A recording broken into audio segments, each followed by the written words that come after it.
देखिए, हमारा जो देश है ये फेडरल सिस्टम है। इसमें आप जानते हैं कि विभिन्न जो टैक्सेस हैं, चाहे इनकम टैक्स है, चाहे जीएसटी है, चाहे अन्य कई ऐसे टैक्सेस हैं जिसके माध्यम से बहुत सारा पैसा स्टेट से केंद्र सरकार की किटी में जाता है।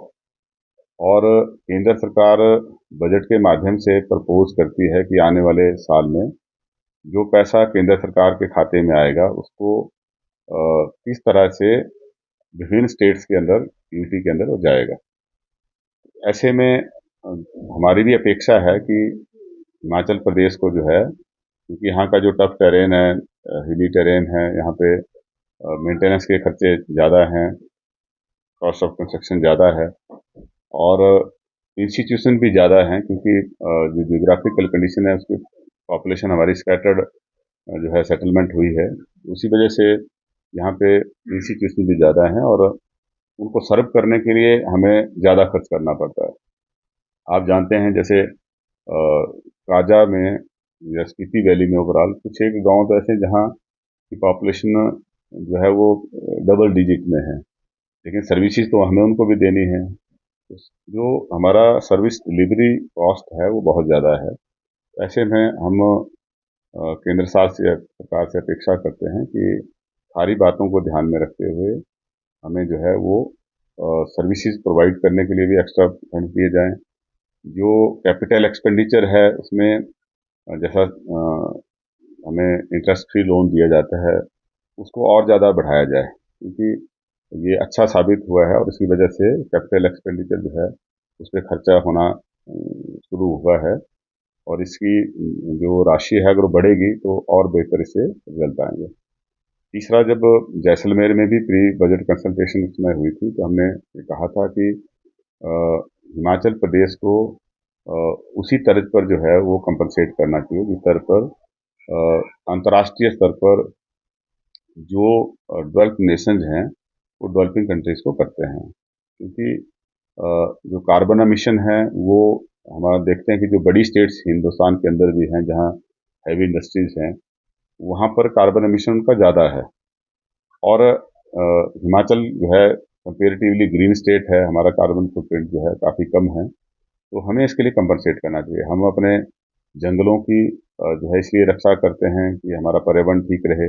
ग्लेशियर अगर हमारे सुरक्षित रहेंगे तभी साल भर जो है हमारी नदियों में पानी रहेगा, तभी बिजली पैदा होगी, तभी जो है इरिगेशन और वाटर सप्लाई के जो स्कीम हैं वो चलती रहेंगी। तो ऐसे में हम अपने दायित्व को निभा रहे हैं, हम अपेक्षा करते हैं कि हमें भी जो है इसके लिए कंपनसेट किया जाना चाहिए।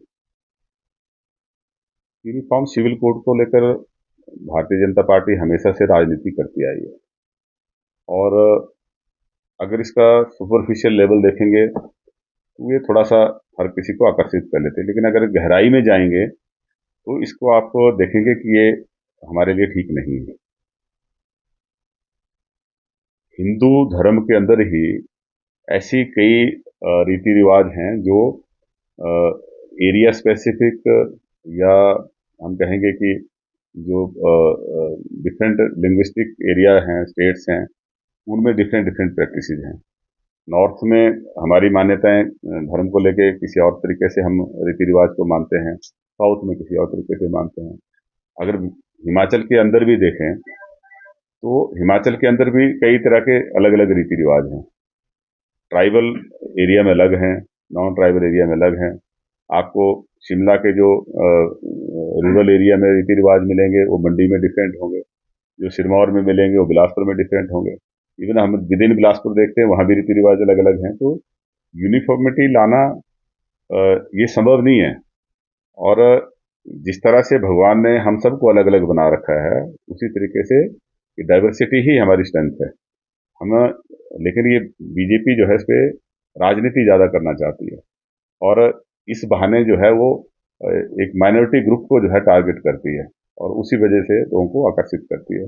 लेकिन जब विद इन एक रिलीजन के ही यूनिफॉर्मिटी नहीं ला सकते तो अक्रॉस ऑल रिलीजन यूनिफॉर्मिटी लाना संभव नहीं है।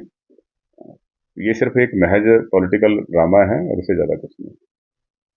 ड्रोन कुछ एक जगह पे हमने इसका शिक्षण दिया है और कुछ आईटीआई में भी कर रहे हैं, वहाँ पे फ्लाइंग का भी प्रशिक्षण दे रहे हैं और टेक्नीशियन का भी दे रहे हैं, ताकि इसको ड्रोन को रिपेयर कैसे करना है, असेंबल डिसअसेंबल कैसे करना है, उसके लिए। तो इसके दो हैं, एक तो है पायलट का जो उसको फ्लाई करेगा, और दूसरा है कि उसकी रिपेयर मेंटेनेंस का है। तो दोनों तरह के हैं। बाकी शॉर्ट टर्म कोर्सेज जो है वो एसपीकेविन के थ्रू भी कई जगह पे किए गए। और फिक्र हमेशा मेरे साथ रहता है।